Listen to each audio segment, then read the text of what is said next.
She knew exactly how to ruin him. All she needed was one night and her untouched body. Elena stood in front of the grand mirror in the powder room of the Lexington Hotel, her reflection shimmering under the golden light.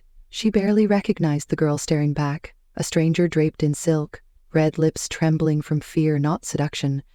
Her fingers tugged nervously at the hem of her borrowed dress, a deep crimson that clung to her like a secret.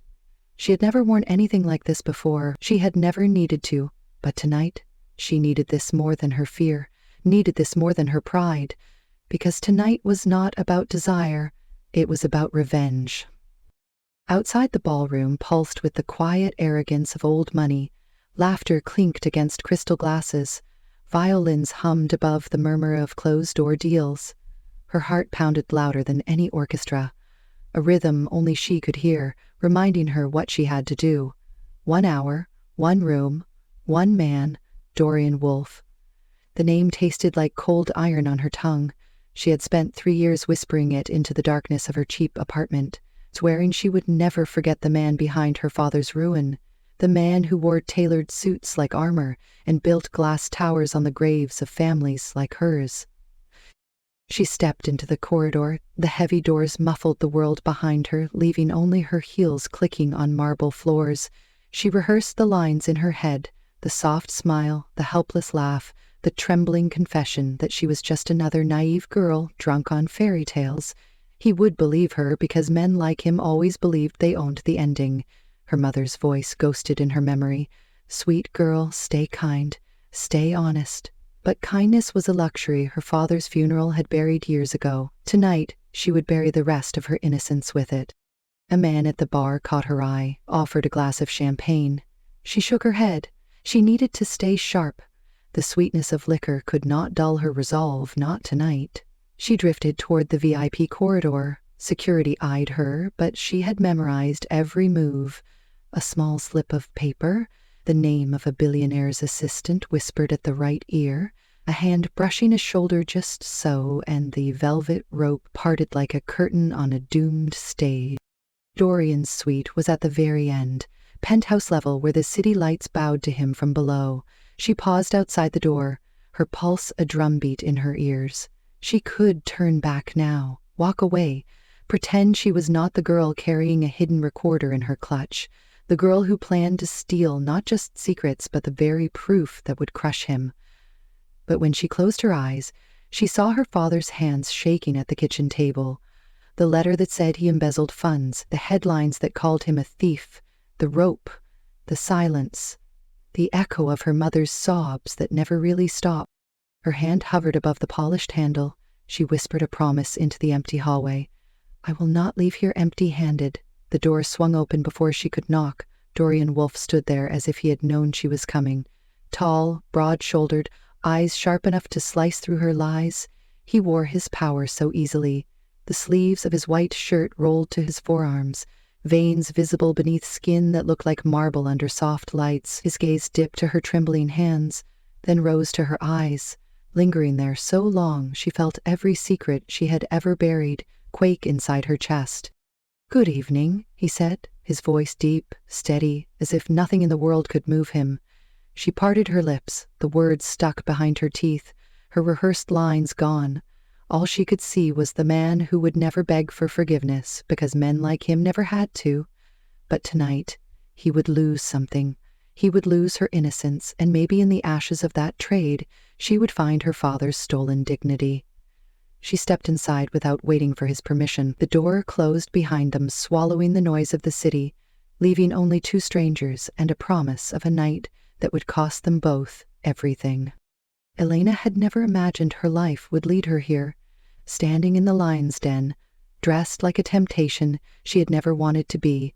Her name once meant light, but ever since that night 3 years ago, when her father's life ended with a rope and a whisper of guilt, darkness had settled under her skin.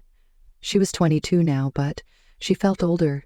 Her eyes no longer reflected the bright girl who dreamed of painting murals in abandoned city corners. Instead, they held questions no one dared answer, and a fire that no apology could extinguish. Her world had always been small, cramped apartments, a part-time job at a bookstore where her boss never remembered her name. The only thing she owned was her father's watch, which never worked but stayed on her wrist like a memory she refused to discard. After he was gone, her mother folded into grief like an old letter. Elena learned quickly that no one cared about ruined families. No one but her.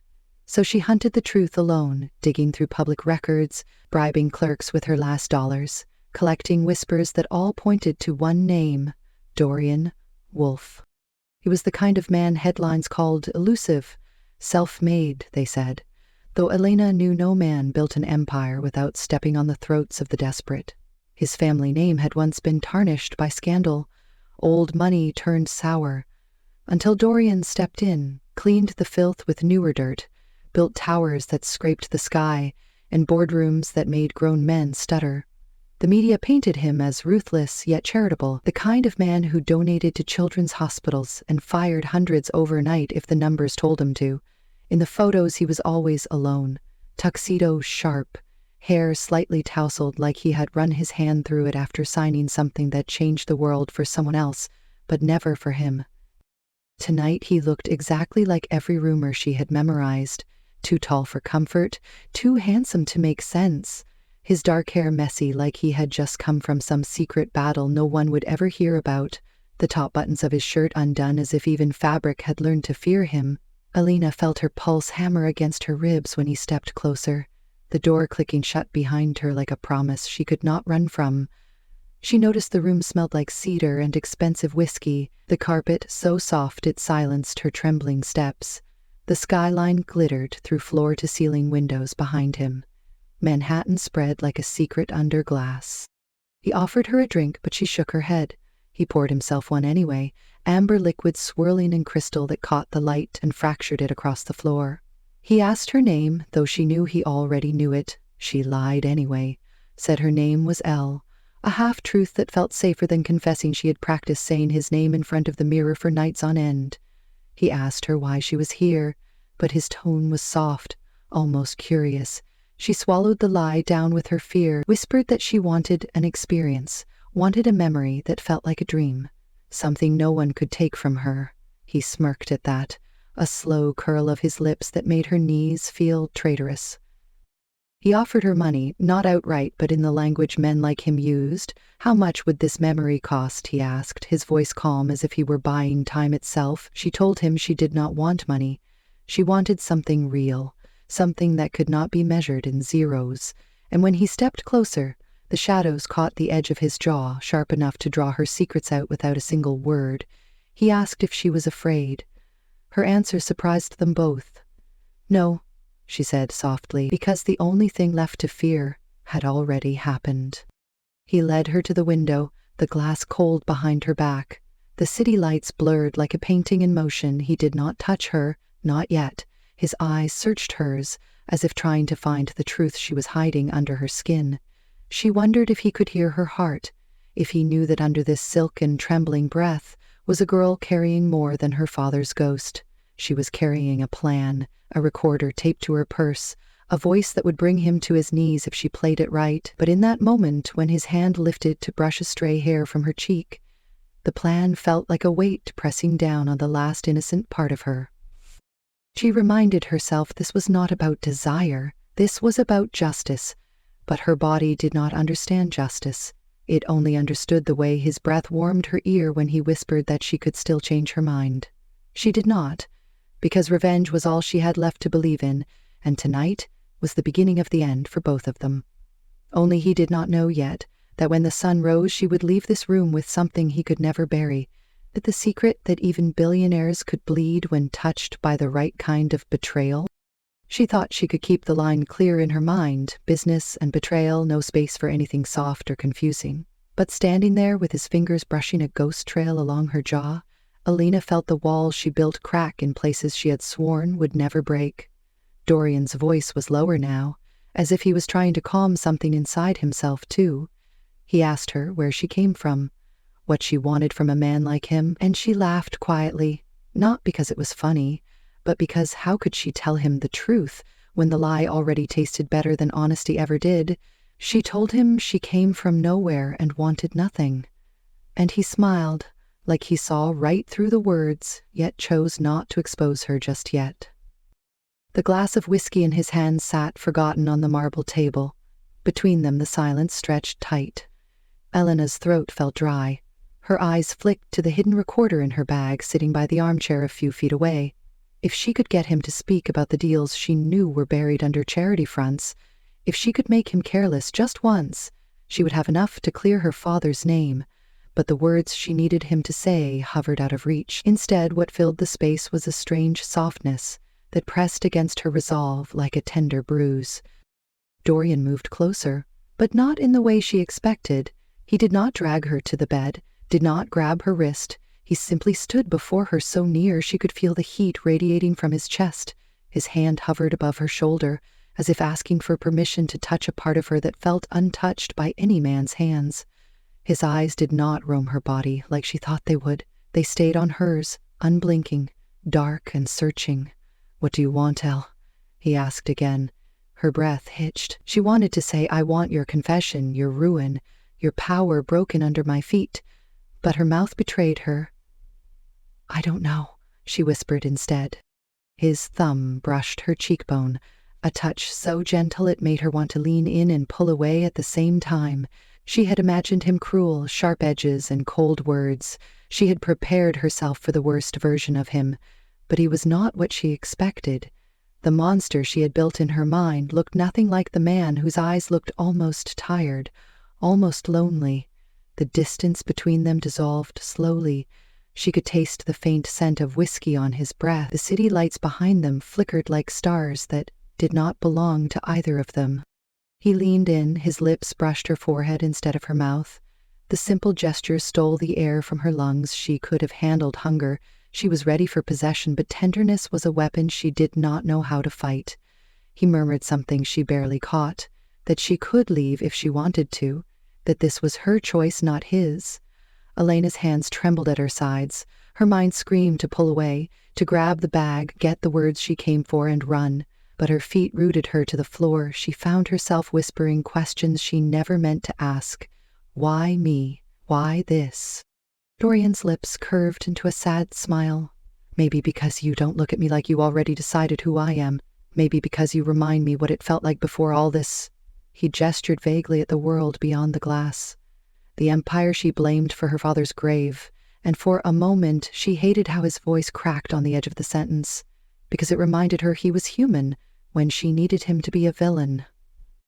They talked instead of touching, sat side by side on the velvet couch, her dress pooling around her legs like a red river, his elbows on his knees, sleeves rolled up, eyes flicking to her lips every now and then but never claiming them. He asked about her favorite book, her last good memory, the first lie she ever told. She answered, half-truths wrapped in the softness of her real voice, the recorder in her bag forgotten. For every heartbeat she felt his warmth beside her. Somewhere in the middle of a story about her father teaching her how to ride a bike in the cracked streets of Queens, her voice caught. She pressed her palm over her mouth, the memory a jagged shard under her tongue. Doreen reached for her hand, his fingers closing around hers, warm and steady. She did not know how long they sat like that, dusk melting into midnight, the city humming beneath them like an orchestra they both pretended not to hear. When he finally touched her again, it was not rushed, not rough. His lips brushed the corner of her mouth first. A question hidden in the touch. Her answer came in the way she leaned closer, in the sigh that escaped when his palm found the small of her back. He kissed her slowly, like a man who knew how to take but chose instead to give, and somewhere deep inside her chest, something she thought long dead flickered back to life. The lie that had carried her this far shifted under her skin, a poison that now tasted like hope. She hated him for making her feel safe when she needed to feel hate. His hands traced the curve of her neck, her pulse drumming against his fingertips like a secret begging to be told. She thought about her father, her mother alone in a dark apartment, the world that never listened to girls like her, yet here she was, losing pieces of her anger every time his mouth brushed hers. When he pulled back, his breath shallow, his forehead pressed to hers, he whispered that he did not want to hurt her, that she could still walk out and he would not stop her. Elena knew then that he had seen through her. Maybe not all the way, but enough to know she was not just another girl looking for a story to tell her friends. She whispered that she did not want to leave. Because she meant it. Because, in that moment, revenge felt small compared to the truth blooming in the silence between their bodies. But the recorder still waited in her bag, the secret she came for, the secret she still needed. So when he rose and walked to pour them more whiskey, she reached for it, her fingers brushing the cold metal like a confession she could not speak aloud. Her eyes caught his reflection in the window, his back turned, vulnerable in a way she had never imagined. And she hesitated, the weight of her father's ghost on one shoulder, the warmth of Dorian's breath still ghosting her skin on the other. She knew then that whatever happened next would break her, because the choice was no longer about ruin or revenge. It was about the truth she could no longer bury. She thought maybe she could still do it, press record, ask him about the deal her father had died for, pretend to be the naive girl he thought she was, and pull the truth from his mouth like poison from a wound. But when Dorian turned back his eyes, softer than they had any right to be, glass of whiskey held out like a fragile offering, her plan faltered. She took the drink, only to feel the chill of crystal seep into her shaking hands. Her mind spun with all the versions of this night she had planned. She never imagined this version, the one where she wished he would stay silent, because every word from him made it harder to remember why she had come here. He sat beside her again, close enough that she could feel the heat of him through the silk of her dress. He told her stories that didn't sound like power and money. He told her about the summer he ran away when he was 16 because he thought he could save his mother from a marriage she never had the courage to leave.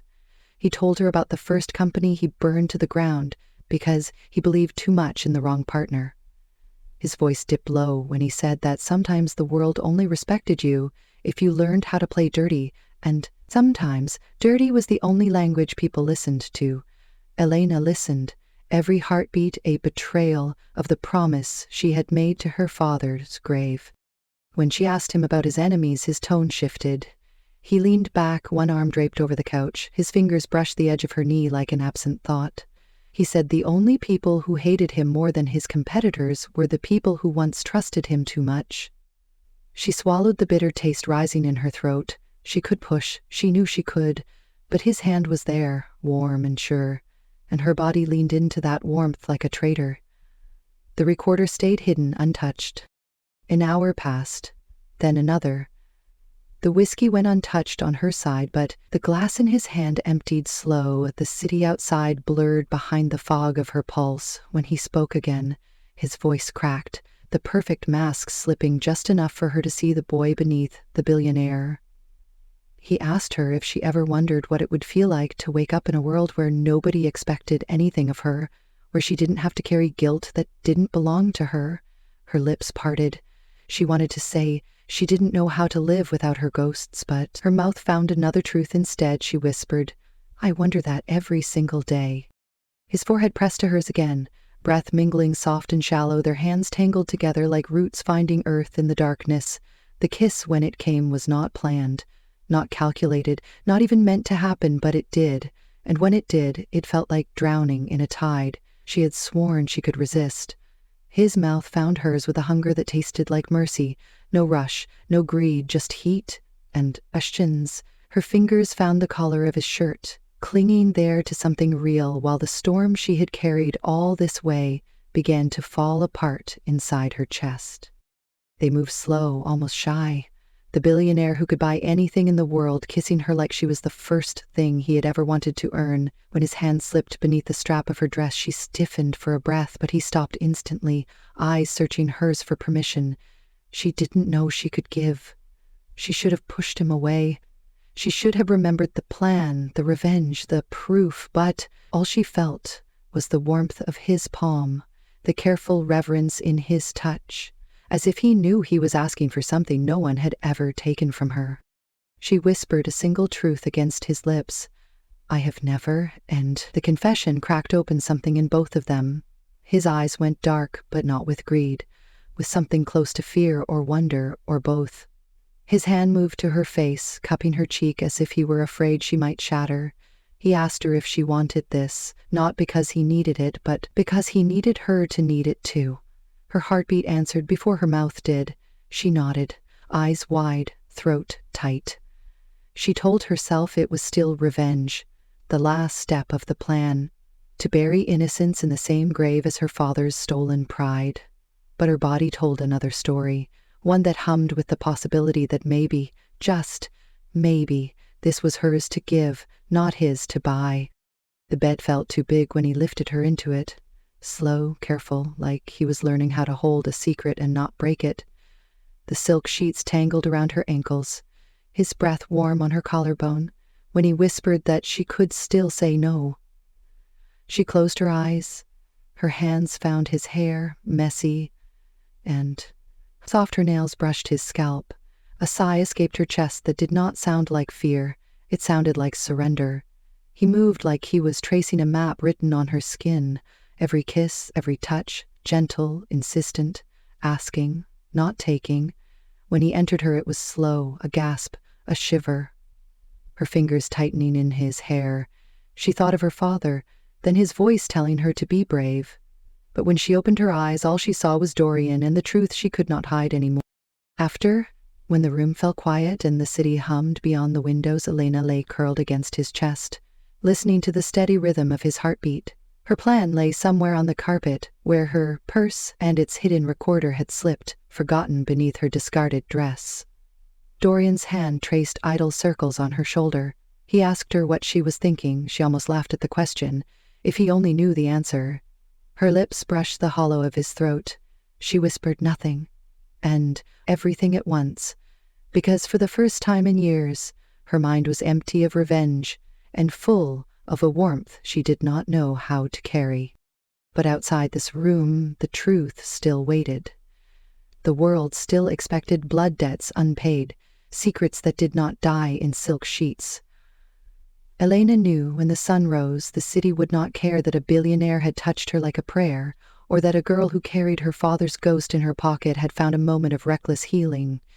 She knew the recorder was still there, waiting for her to remember what she had come for, but for now in this stolen quiet, she let herself believe that maybe not all secrets were meant to be weapons. Some were meant to save the very thing she thought she had lost. Her own heart beating steady beside his. When dawn finally crawled its slow light across the skyline, Elena lay awake before Dorian's breathing shifted, before the city reminded her of who she was and what she had promised to do. She untangled herself from his warmth and sat on the edge of the bed, the silk sheet slipping down her back, cool air kissing her bare skin. She stared at her bag on the floor, its zipper still cracked open, the recorder hidden in its lining, a small device that held the weight of every lie she had told and every truth she still owed.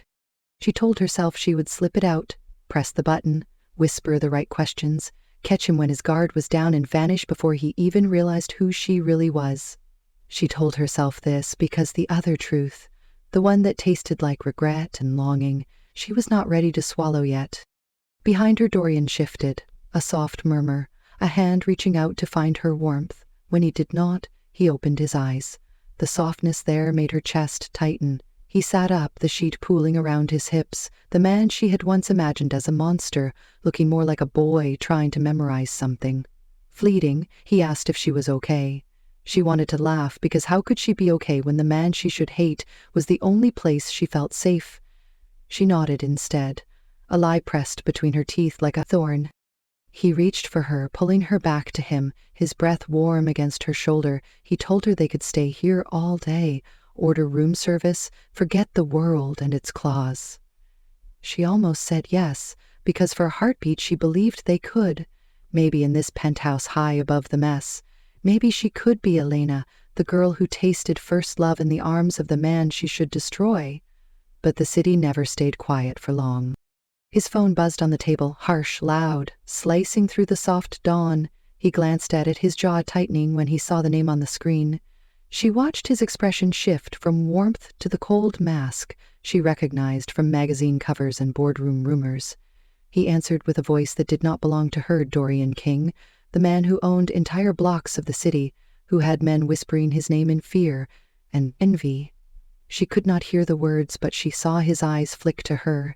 His fingers drumming on his knee, she heard him say words like contract fallout, federal probe. None of it made sense. Until it did. When he hung up, He didn't speak at first. His hand found hers, squeezed it too tight, like he was trying to anchor himself. He told her there were people looking into old deals, enemies who wanted him buried, competitors who did not care who they hurt to take his crown. She knew this, of course. She had counted on it. The recording was meant to feed that fire, to push him over the edge. The plan was so clear a week ago, but now, sitting there with his warmth still on her skin, she felt like the villain in her own story. Dorian's thumb brushed her knuckles.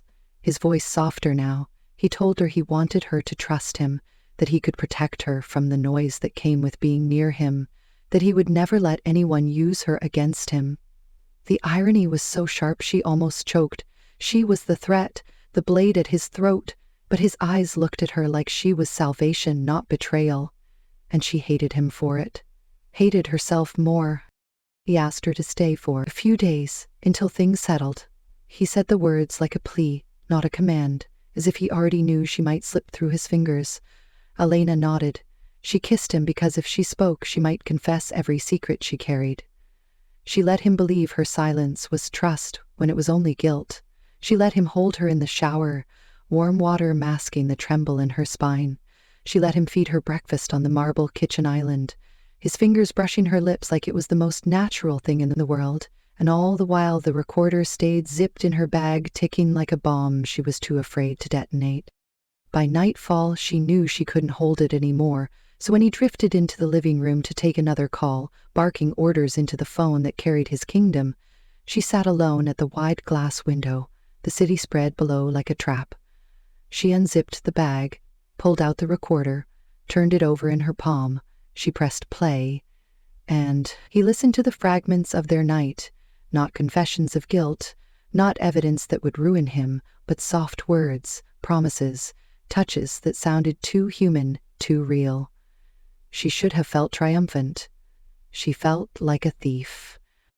She thought of her father's last days, the desperation in his eyes when the contract was pulled, the whisper in the hospital bed that Dorian King's company had killed him without ever touching him, and she wanted to believe it. She needed a villain, a name to blame, so she could sleep at night. But last night, Dorian's heartbeat beneath her ear did not feel like a killer's chest. It felt like something raw, breakable. She hated herself for doubting, for wanting him clean, when she knew no king built an empire with clean hands. When he found her sitting there, recorder in hand, the lie slipped out before she could catch it. She told him she found it by accident, old files from her father's case that she kept for safety. He believed her, or maybe he pretended to because love, or whatever this fragile thing was, made people foolish. He kissed her forehead, told her she didn't need to be afraid. He would fix everything, protect her from shadows she herself had let in the door. She opened now, felt too heavy to close. The next morning she woke up alone, a note on the pillow in his sharp handwriting. Had to handle something. For you, stay here, promise me. Elena traced her finger over the ink, her chest so tight it hurt. The recorder sat beside her. She should have packed her things, run while she still could, but instead she walked to his desk, pulled open drawers, flicked through files, hunting for the truth.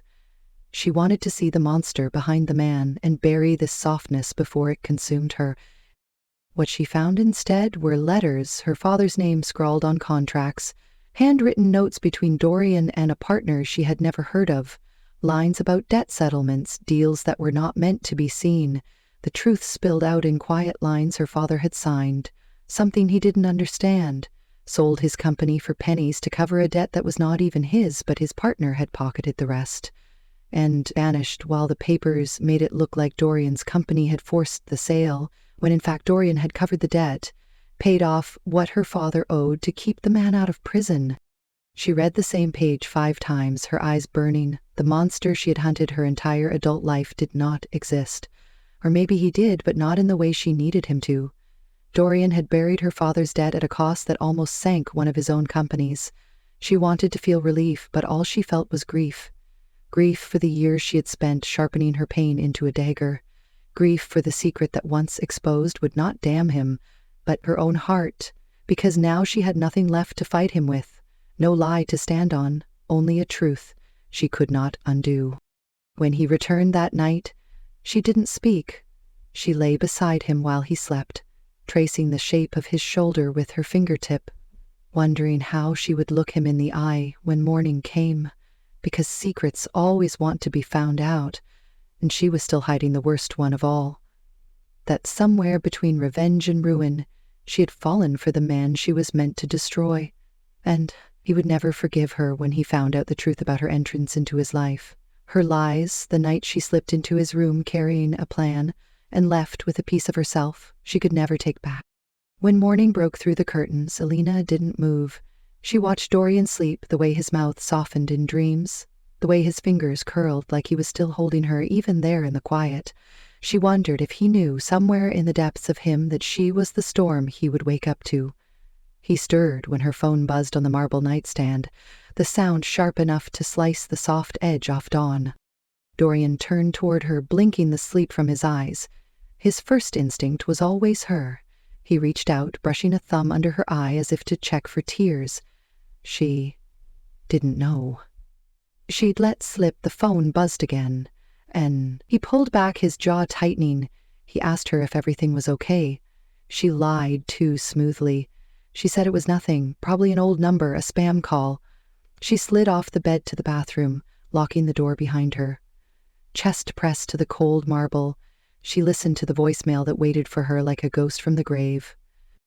It was a man's voice, smooth, professional, the same lawyer who once took her father's last dollars. With a smile, he told her he had seen her photo all over the gossip pages, the new lover of Dorian King. And what a story it would make if the world knew how she came to him not as a lover, but as a spy. How she had once begged him for files, for proof, for leverage. The lawyer's voice dripped poison. "You can run, little girl, but you can't hide," he said. He wanted a meeting today, or the next call would not be to her, but to the press. Elena sank to the floor, her knees hitting the tile too hard. She pressed her palm to her mouth to catch the sound of her betrayal, eating its way up her throat. Dorian knocked on the door, his voice low, asking if she was okay. She told him she would be out in a minute. She told him everything but the truth. She told him nothing at all. When she stepped out, he was already half-dressed, sleeves rolled up, eyes locked on his phone. He smiled at her, the same smile that used to look cold in photos, but now made her feel like maybe monsters weren't born, maybe they were made. She wanted to tell him everything, but her mouth betrayed her again. She kissed him instead, pressing her secret to his lips where he could not taste it yet. By noon, she was gone. She told him she needed fresh air, needed to breathe, needed to clear her head. He told her to take the car, the driver, the security. She slipped away on foot instead. The city felt bigger than she remembered, louder, every face a stranger, every corner a question mark. She found the lawyer where he said he would be, a polished cafe in Midtown, crowded enough for safety. The man looked the same, tailored suit, sharp grin, snake eyes. He told her to sit. She did, her spine stiff, her hands buried in her coat pockets, where the recorder dug into her palm like a reminder of what she still carried. He didn't waste words. He told her he knew what she wanted all those years ago. He knew she never stopped looking for blood to spill. He told her he had real proof. This time, the partner who framed her father was back in the city with fresh enemies, new debts. The kind of secrets Dorian King might bury if he found out she was still digging. He leaned close enough for her to smell his expensive cologne. He said if she didn't pay him, the truth would come out.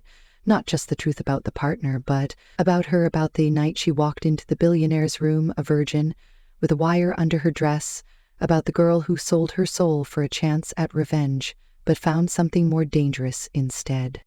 She asked him what he wanted. He smiled wider. Money, of course, but more than that. He wanted a piece of her silence. He wanted her to disappear from Dorian's life before her poison dragged him under. She realized then that this wasn't about blackmail anymore. It was a threat dressed up as business. She told him she didn't have the money. He laughed, told her she didn't need it, not when she had Dorian's trust. He slid an envelope across the table, grainy photos of her slipping into Dorian's building months ago, the night it all began, timestamps circling her betrayal into red ink. She wanted to burn the pages, but she knew they were already copied, stored somewhere she would never reach. She walked out of the cafe with the envelope tucked inside her coat. The city felt colder than winter could explain. She turned her face to the sky, wishing the wind could tear the guilt from her bones, but it clung tight like a second skin. Her phone buzzed. Dorian again, asking when she was coming home. The word caught in her throat like a lie too big to swallow. Home. She had no right to call him that. When she returned that evening, the penthouse felt different, the air thick with attention she hadn't brought in. Dorian stood by the window, his back to her. The city lights made a crown of him, sharp and untouchable. She said his name once, twice. He didn't turn when he did. His eyes were darker than she'd ever seen, not angry yet, but close. He asked her where she'd been, his voice too calm, a wire pulled too tight. She told him she needed time. He asked if she found what she was looking for. She almost said no, but the envelope in her bag burned a hole through her ribs instead of lies. She pulled out the truth pages. Photos, all of it. She laid them on the glass table, between them a sacrifice without prayer. She told him about the lawyer, about the threats, about the man who had once stolen her father's life, and now wanted to steal Dorian's too. She told him about the recorder, how she had come to him with it hidden in her purse. Her mouth shook around every confession. Her eyes blurred when she said she didn't mean to fall in love with the monster she came to ruin. Dorian didn't touch the pages. He looked at her like he couldn't decide whether to pull her close or push her through the glass. His voice, when it came, was colder than the window behind him. He asked her if any of it had been real. Her hands shook when she said yes, all of it. Too real, too fast, too late. She reached for him, but he stepped back. Her fingers caught air and her heart caught fire. He asked her if she understood what she had done. She nodded. Because what words could undo this betrayal? Dressed in a white dress, on a hotel bed, the night she chose to bury her revenge in his arms. He told her to leave, not with anger, not with rage, but with a finality that tasted like grief. She begged him to see it the way she saw it, that the truth was bigger than the lie, that the man who ruined her father was still out there, that together they could end it. He told her he didn't need her pity, her help, her guilt. He needed her gone, before her secret dragged them both under. She packed her bag in silence, the same bag that once carried her plan, now too heavy to hold. She left the recorder on his desk, the last piece of her old self, a confession in blinking red lights. She turned at the door, hoping he would say her name, hoping he would forgive what she had been so she could be who she wanted to become.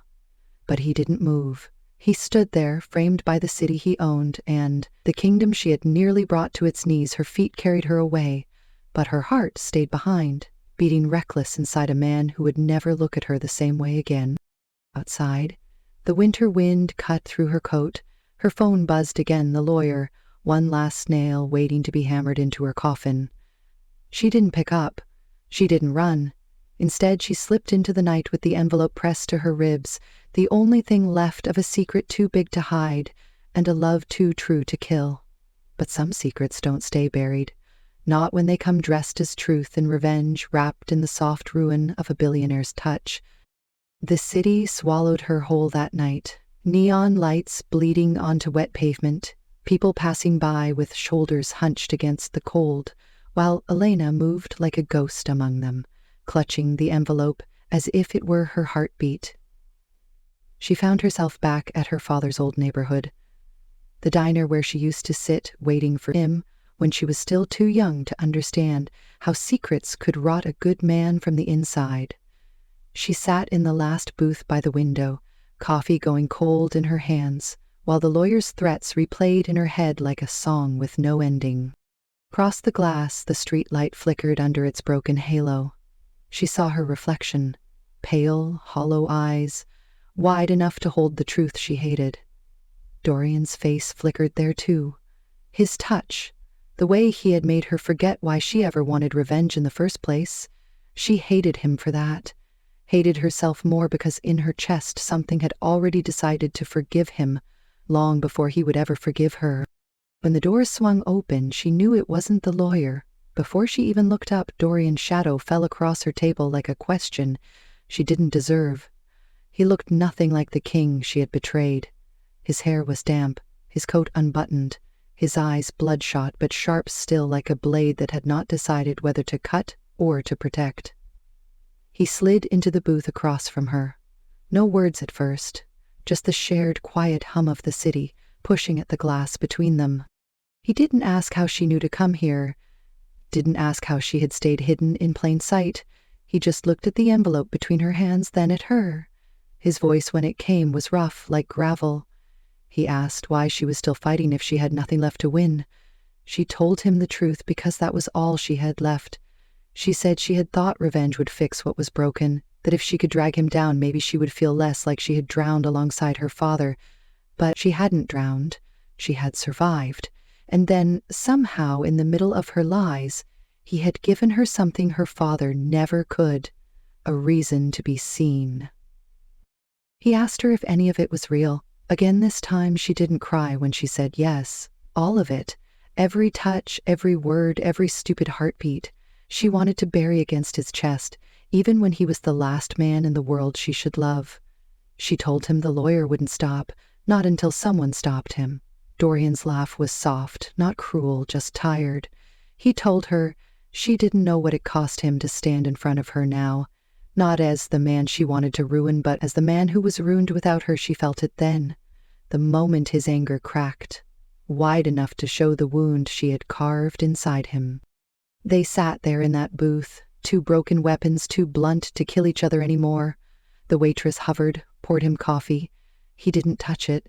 He touched her instead, his fingers brushing over the back of her hand, the contact, so simple, so final. He told her. If she stayed, she would not be safe. If she ran, she would always look over her shoulder. He asked her what she wanted. Her answer slipped out before she could taste its weight. She wanted him, not his empire, not his secrets, just him. He closed his eyes when she said it, like it hurt, like it healed, like it would cost him every piece of the armor he had built since he was a boy, with nothing but hunger in his chest. When the lawyer called again, Dorian answered for her, his voice cold, controlled, death in a whisper. He told the man to meet him at a warehouse on the river's edge, the same place where his father once signed the deal that built their fortune on someone else's bones. Elena begged him not to go alone, but he told her some ghosts had to be exorcised by the hands that created them. She followed anyway, because that was who she was now, not the girl with a wire under her dress, but the woman who could not watch him fight his monsters alone. The warehouse was dark, silent, except for the river lapping at rotting docks. Elena's heart thundered in her throat, while Dorian stood beside her, a king without a crown, just a man with nothing left to lose. When the lawyer appeared, flanked by men in dark coats, Elena saw it all so clearly, the way greed turned good men into wolves, the way power was always an open wound, waiting for someone to pour salt into it. The lawyer smiled, that serpent grin, asking Dorian if he was here to beg, to pay, to bury the truth. Again, Dorian just laughed, low, deadly. He told the man there was no truth left to bury because he would dig it up himself. Tell the city everything before he let another snake use it as a leash.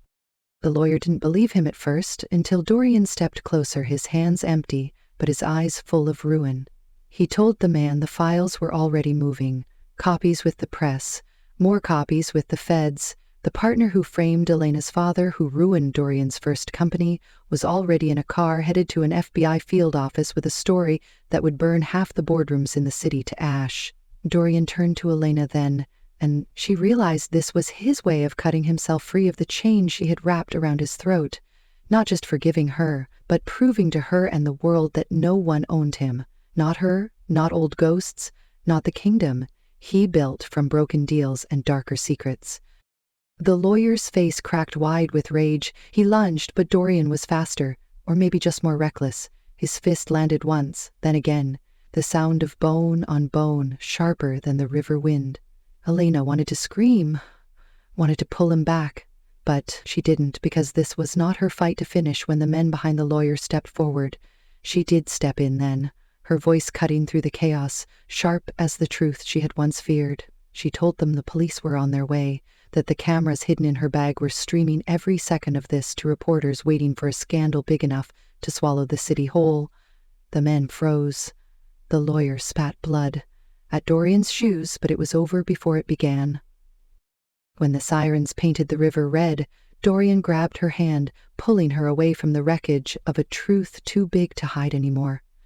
They ran through the darkness together, boots slapping against concrete, breath burning in their lungs, the city swallowing them whole. But this time, not like prey, more like absolution. They didn't stop until they were blocks away, hidden in the shadow of an old church. Elena pressed her back to the stone, trying to catch her breath. Dorian pressed his forehead to hers, trying to catch something else, something like forgiveness, something like forever. He asked her once more if she knew what she had done. She told him yes, she had ruined them both, so they could finally be free. He laughed, then hoarse, broken, beautiful. She kissed him there, under the quiet eyes of saints carved into crumbling stone, her hands in his hair, his mouth soft against hers, a promise no longer made in lies but in a truth so heavy it would take both of them to carry it home. In that ruin, in that shadow, she felt it clear as a confession. She hadn't left his room that first night with the secret she came to steal. She left with a new one they would guard together, one that would cost them everything they thought they were, but maybe, just maybe, give them back everything they could still become. Weeks later, when the dust settled and the headlines quieted, Elena found herself standing at the edge of the city with Dorian beside her. The wind carried the taste of rain and freedom. The old skyline still cut the horizon like a promise, and for once, she didn't feel like she needed to run from it. The world knew the truth now, not the twisted tabloid version of a billionaire corrupted by a virgin's revenge, but the real story of two broken people who tore down the walls that once kept them apart. The press devoured the scandal.